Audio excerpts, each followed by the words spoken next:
Let's wait for some people to show up here.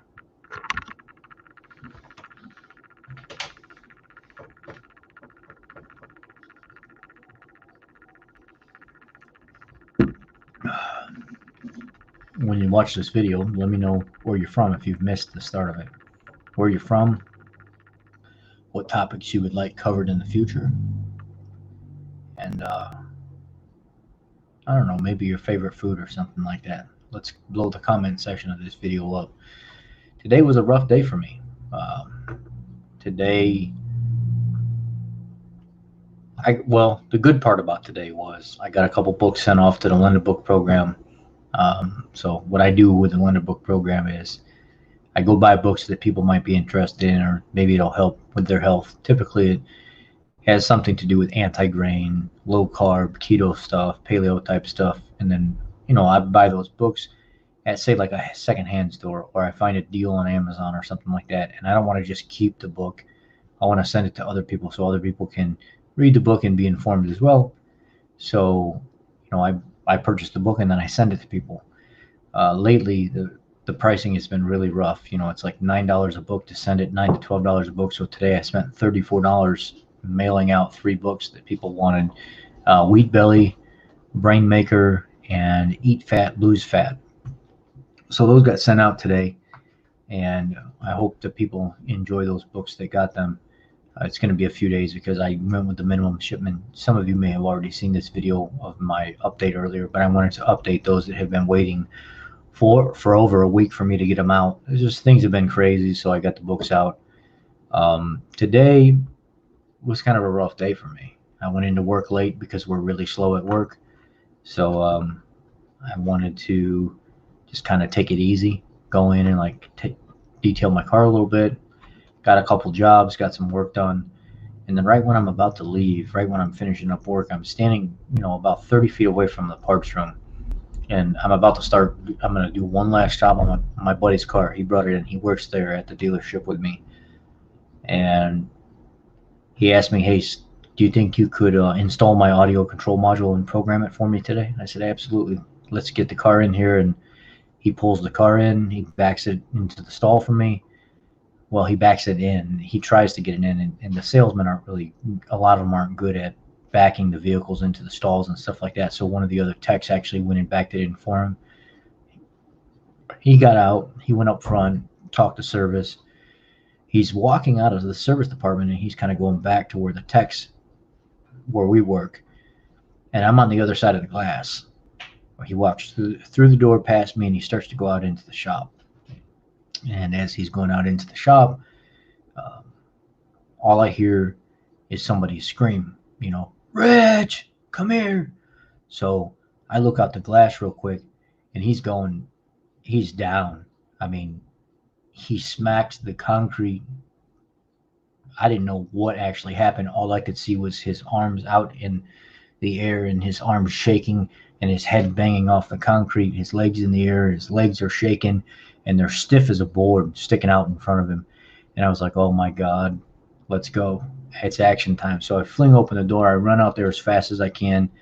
In combat lifesaver course in the military, they teach you how to deal with battle severities. Luckily, our senior medic had been doing this for 19 years as a senior medic.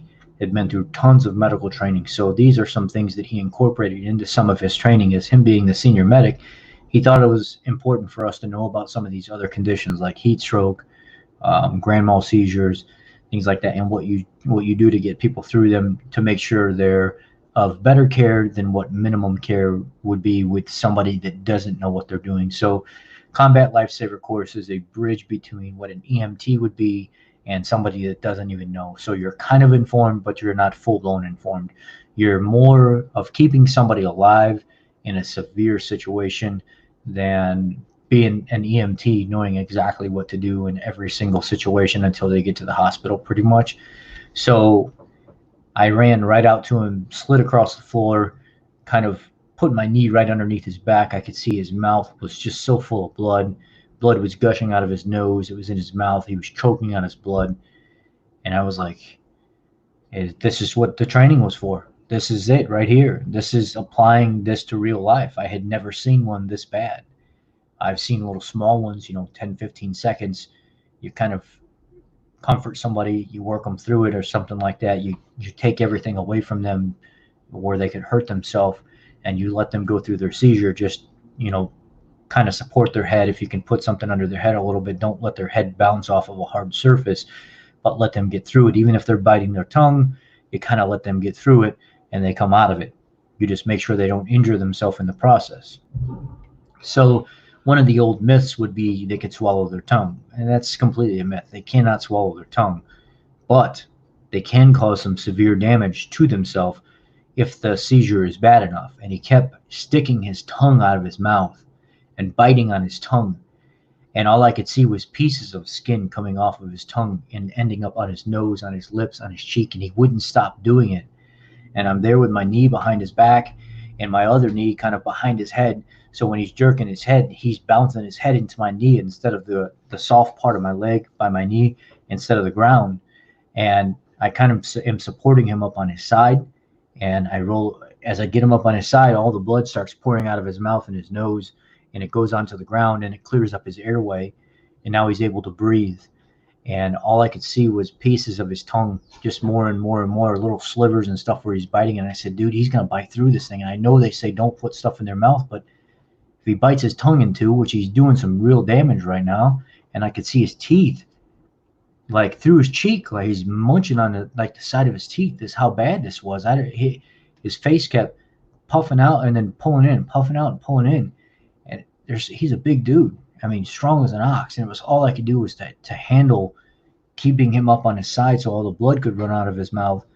And then I had to do it. I mean, it's not medical training, but at this time, even the paramedic that was there that showed up, he was like, dude, you had to do what you had to do. And he's alive because of that. He could have choked to death on his own blood. As I took the highlighter, one of the big long highlighters, and I shoved the end of it in between his teeth because he was about to bite his tongue in half. And I said, the last thing this guy wants to do is wake up and not have half of his tongue. So I held it firmly, because the reason they don't want you putting stuff in their mouth is because they could swallow it. It could do more damage. It could poke them in the top of their mouth. It can cause further damage. But I made sure that I held it just enough to where only so far could go in, and I had all my strength. And I was like, please, dude, don't do this right now. And the blood's coming out of his mouth, and then all of a sudden it stops, and then his nose stops bleeding, and then he starts to calm down. And then as he's coming out of it, he's like looking at me in the face, and he goes, and he starts to freak out, and he's trying to push me in the face to get me away from him. And I relaxed him. Relax, buddy, relax. And I rubbing his back. I said, I love you, buddy, I love you. And I'm rubbing him, calming him down. Then all of a sudden he starts to calm down. He's calming down. Then his hands start going wild again, and he's trying to push me and the other guy, Alex, that's sitting in front of us. He's trying to push us away, and then we're rubbing his arms, and I kind of got the bulk of him, rubbing his chest, rubbing his arm. Hey, it's okay, just keeping him calm. And by then, everybody is watching me do this, and he starts to calm down more and more, and then he starts to breathe better and better and better, and then he relaxes, and he keeps trying to get up, and I said, no, stay, just relax. When I was holding him there, I was letting him move his arms and stuff, not like trying to strap him down to where he can't move. You want to let them be able to move so you don't cause further damage. But if you can hold on to, like, we were so close to the wall and the toolboxes and everything else, and there was no pulling him away from all this to get him in a better spot because he was bleeding so bad, so I had to do something right then and there. And I was letting him flail his arms around and jerk back and forth and stuff like that, but at the same time hold on to him to stop him from hitting something that would damage himself. He eventually came out of it, and by the time he came out of it, it had went on for so long that he didn't start to come out of it until the paramedics got there, when I still had him on the ground and was trying to console him. And his eyes were starting to come to, and his mouth was starting to open up better. And then the paramedic sat down in front of me, and he said, no, keep doing what you're doing. He said, it's not time yet. And I'm rubbing his chest and rubbing his back and telling him everything's okay. And the paramedic watched me console him until he was able to completely become coherent. And then he said, okay, now it's time for me to take over. So he slipped in, and he sat up behind him exactly where I was, and he's rubbing his shoulders and stuff, and he says, hey, you're all right. You're all right. You're here. You're here. And he's doing the same thing that I was doing. And he says, can I sit you up a little bit? Um, I think he had a seizure because he didn't take his medication. I think he, because it was ironic. I don't know for sure. I don't want to say this. I don't know for sure. I know he had told management, just 20 minutes before this happened, I'm going to have to leave soon and go to the doctor to get my medication. And once the paramedic took over, I'll get around to that in a second. I don't want to answer that right now. Once the paramedic took over and I kind of stepped back and I was just a few feet away from him, kind of watching what's going on, everybody was in shock. People froze up. Nobody knew what to do. I'm just glad that I have dealt with seizure people before in the military, and I'm glad that Dr. Pui trained us like he did.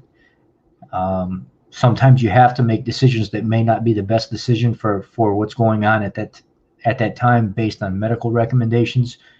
But the only thing that I could do to stop him from chewing off his tongue was to do what I did. Take the solid round end of a highlighter that can't do any damage and just hold it there to stop him from chewing his tongue off. And I kept, like the death grip on the things, because I know what would happen if they could choke on it. It could do more damage.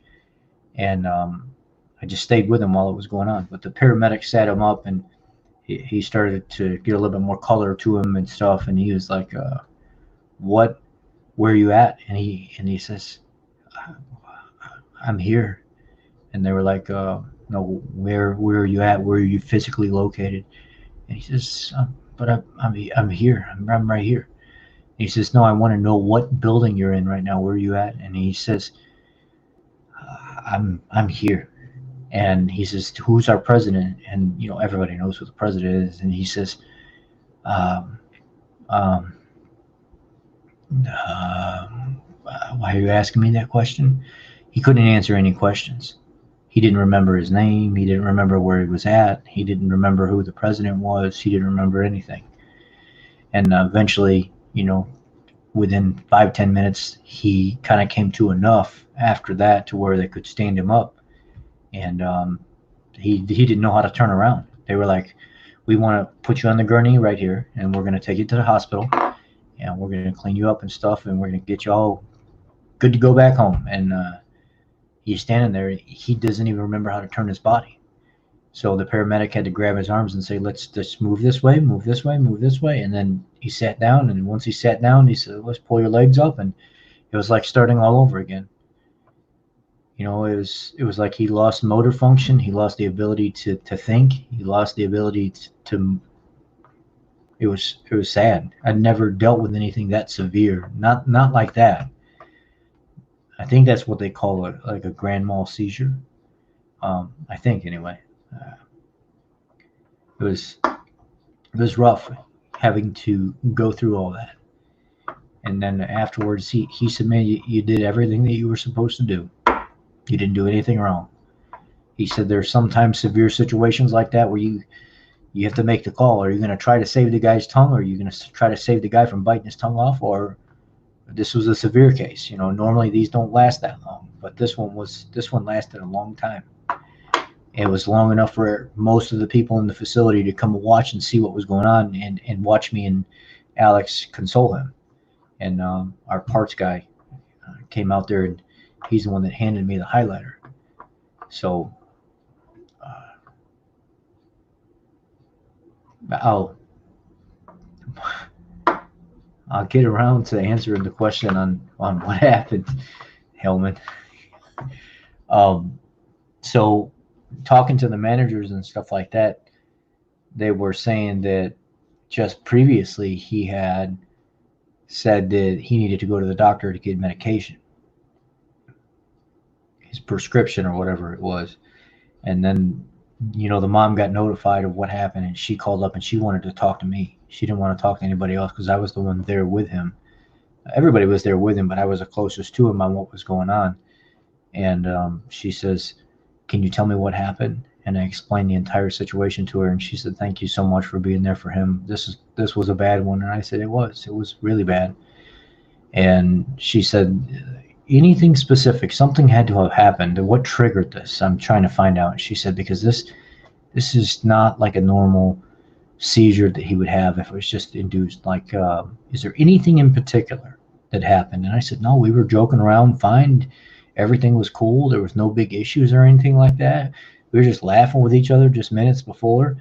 He was out here with all his buddies. We were all just kind of having a good day." And he walked to the front and then walked back. And she said, "That's odd. Something. I just feel like something happened." I said, "Well, he did say something about the managers told me he said something about having to go to the doctor to get his medication." And she said, "That's what I was looking for." She said, "I had a feeling that it had something to do with him being negligent taking his medicine." And I was like, "Really? You think that's what it was?" And she said, "Yeah, I mean, why would he leave in the middle of a work day to go get his medication? He never has to do that. When he does have to do that, it typically means that he didn't do something that he was supposed to do to take his medication like he's supposed to." I said, "Ma'am, I don't." Just addressed her as ma'am and answered her questions directly. And yes, ma'am, no, ma'am. That's how I addressed her. And she said, this is a lot of information for me, and I really appreciate you being there for him." She said, "I think it has something to do with maybe him not being responsible with his medication, and that's why this happened." Um, uh, he was he was very extremely hard to hold on to. He's just a big guy. He's not tall. He's just compact in a small area, and he's very, very, very strong. And while all this was going on, I didn't want to completely isolate him because they want them to be able to move, but I didn't want to let him go to the point where he's banging himself into stuff. So I just wanted him to stay on his side so all the blood and stuff could come out of his mouth and he could breathe. And I just wanted to be able to hold on to him enough to, because it was just, I mean, he literally did it. He fell right in front of the door, and there's tools and metal all over the place in the shop. So I was like, "This is let's just do it right here. Let's take care of this deal right here, and I'll do the best I can with what I got." And luckily, my fellow co-workers were there to support me, and a couple guys helped me through it. And until something like this happens and you don't see it, you just so much respect for medical personnel, so much respect for nurses and paramedics and EMTs, the people that have to respond to this, the doctors that have to deal with this. This is by far one of the scariest things that you could see. I've seen it in dogs. It's pretty scary. I've seen it in a couple humans that were nowhere near as bad. One was induced after a physical exercise. We went on an 8-mile run, and something happened to where this person started showing like a green clammy skin, almost like a heat stroke or something like that, that progressed and rolled into something like a small seizure. um,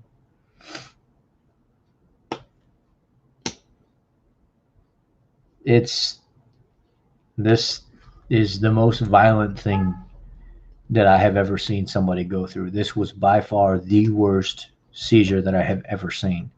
And I've seen a lot of seizures on video and training and stuff like that, and had to deal with two of them personally up front.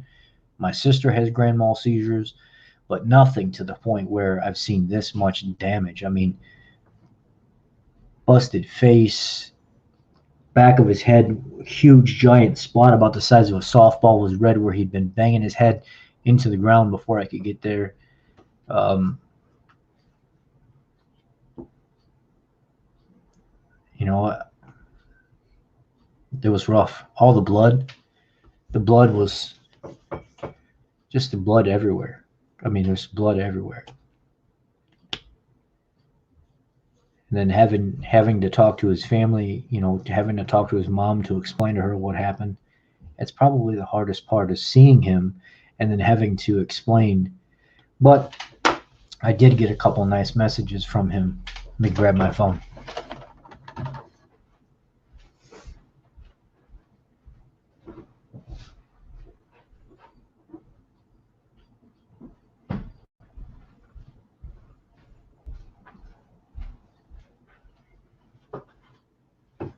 Oh, he already texted me back. I took the keys to your car and gave them to the sales manager, and then I parked your car out in the employee parking.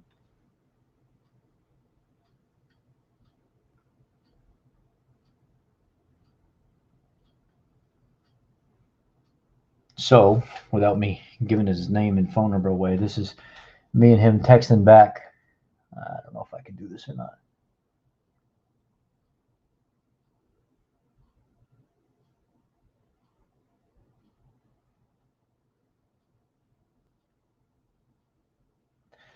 But, I texted him and I said, "It's Rich.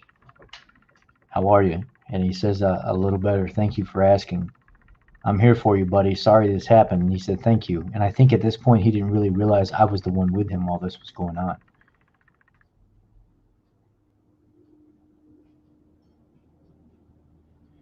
Um,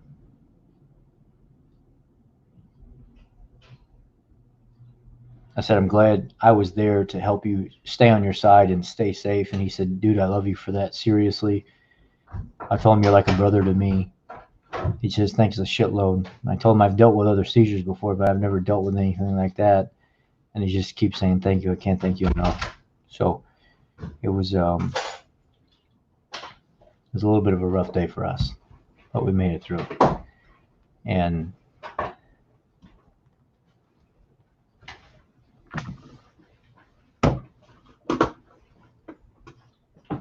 what is, Suzanne, can you please explain this comment here? I don't understand this comment here. Are you talking about this for him, for his seizures? It's not me that had the seizure.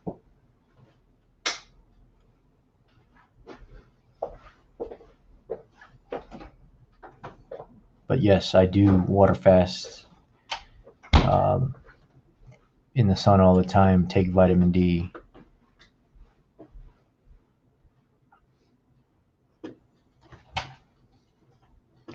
But anyway, that's the gist of my today. That's what happened today. So just wanted to share that with you guys and maybe drop some information on epilepsy and how serious it is, especially the grand mal seizures and stuff like that happen. I mean, I'm going to share the screen with you, show you a little bit about what Combat Lifesaver course is. This here is basically a breakdown of what Combat Lifesaver course is. So when you're in the military, some of the people will get training, and it's taught by medics, mostly senior medics, and it provides at least one soldier in every squad with ALS training focused on time-sensitive battle trauma such as arterial bleeding, blocked airways, creates company-level organic reserve, and trained auxiliary medical personnel. The U.S. Army combat medics are trained up to be beyond the level of civilian EMTs, advanced EMTs. Combat medics also train continuously at their profession rather than splitting their duties, which they are the people that taught us the CLS course. And the CLS will be able to replicate some, though not all, of the full-fledged medics' ALS techniques for their squad until a patient can be evacuated to definitive care, i.e. an aid station, field hospital. Medic arrives to take over and functionally extend the soldier's medical duties from just his or her battle buddy to his or her entire squad, and gives them an extra training to do it successfully in times when there's many casualties in medics. And presuming the soldier can be spared, the CLS can also serve as a component assistant at an aid station. And there's requirements.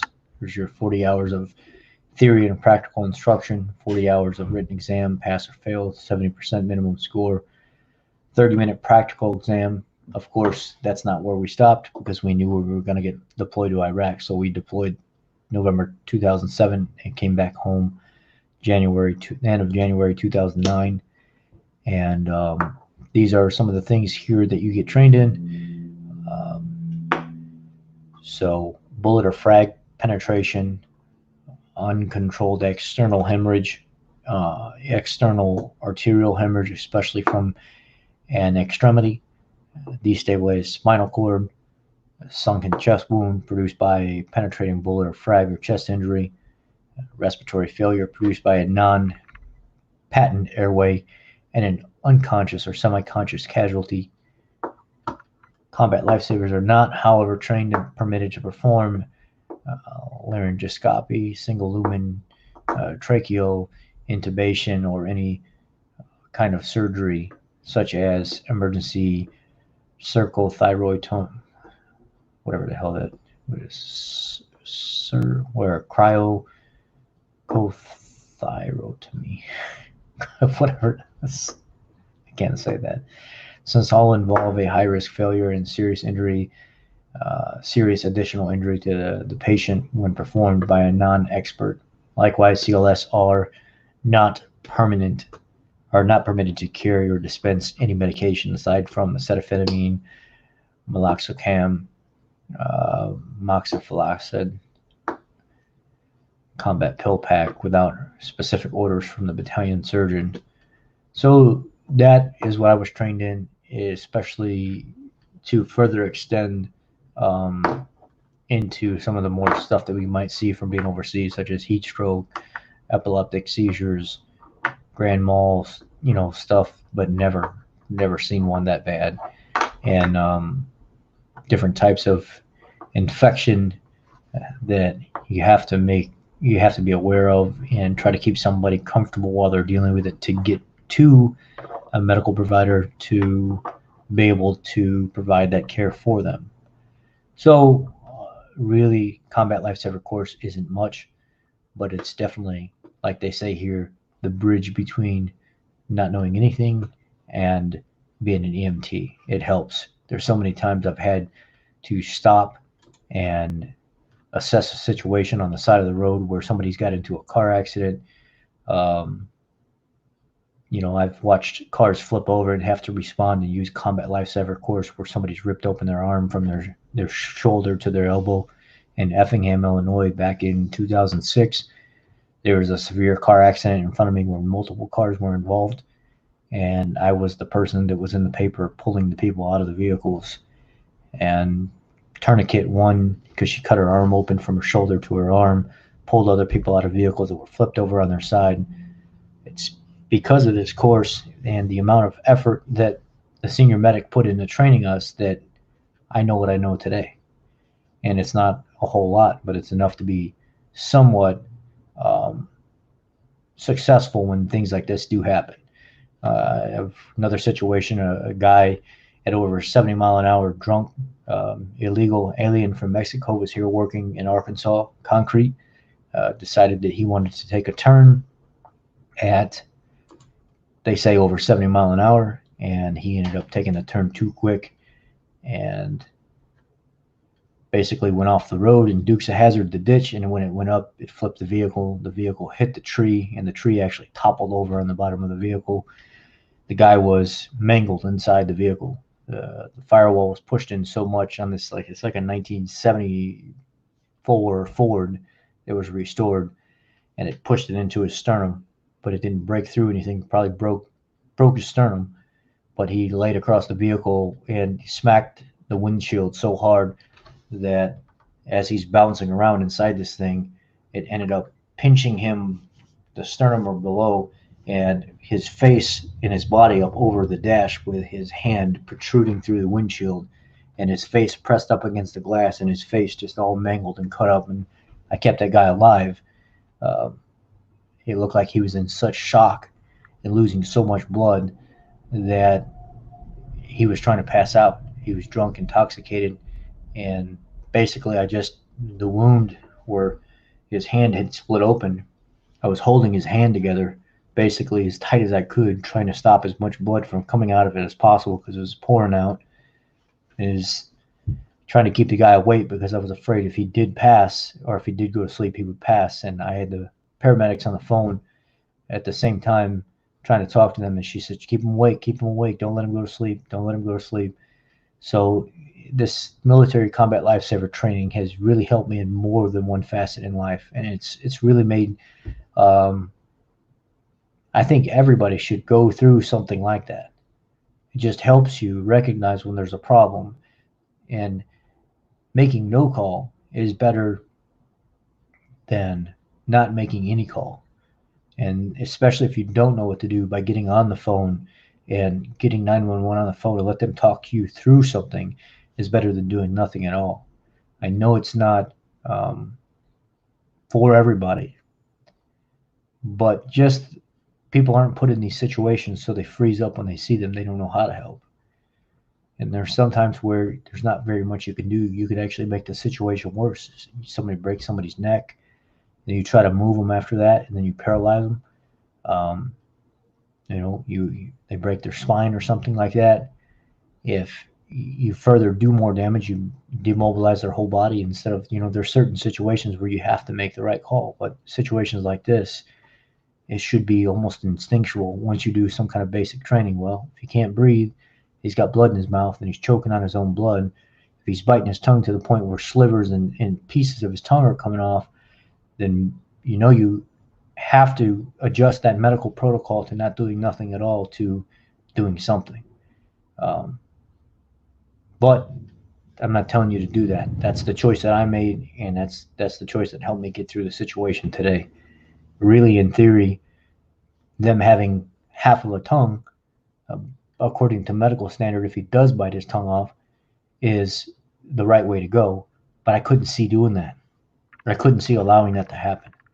So, just grabbing just a highlighter and just grabbing it as tight as I could and just holding it between his teeth and using my thumb to stop the highlighter from going in while I'm holding it there, and he's biting and jerking, stopped him from biting his tongue off and allowed him to continue to breathe and let the blood come out of his mouth. Had a rough day. Real rough day. So that's it for now, guys. I appreciate you listening to me and letting me vent to you and explain how serious the seizures and stuff can be. I never seen one this bad, and being able to witness and tell you, just how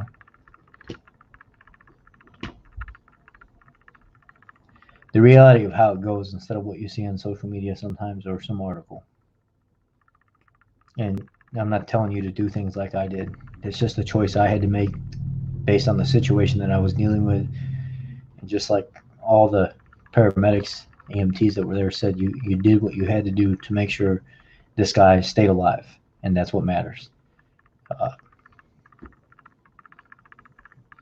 That's it. That's all I got. I appreciate y'all. I'm going to get off here for now and try to forget about this. Maybe have a nice dinner or something like that. Go walk in what little bit of sun is left. And then go from there. Thank you. Any input at all is welcome. Jeep Dog, Hellman, thank you.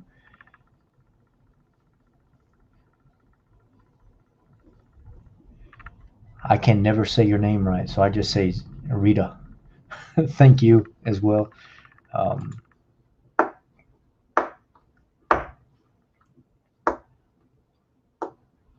I'm gonna speak to him about this whenever we get back to work again together. I'm gonna talk to him, and I really appreciate you referencing this. It shows me you care, and I'm gonna speak to him about it. I'm definitely going to maybe even try to talk to his mom to encourage him to do something like this. But he likes junk food, man. He likes junk food. He likes eating out and McDonald's and all this other stuff, and it's kind of hard to make somebody change something that they don't want to change if they don't want to, So I appreciate it. Thanks, guys. Yes, hit that thumbs up. Jeep Dog's right. But guys, that's it for now. Let's have a better day, right? Take care. Be blessed. I love y'all.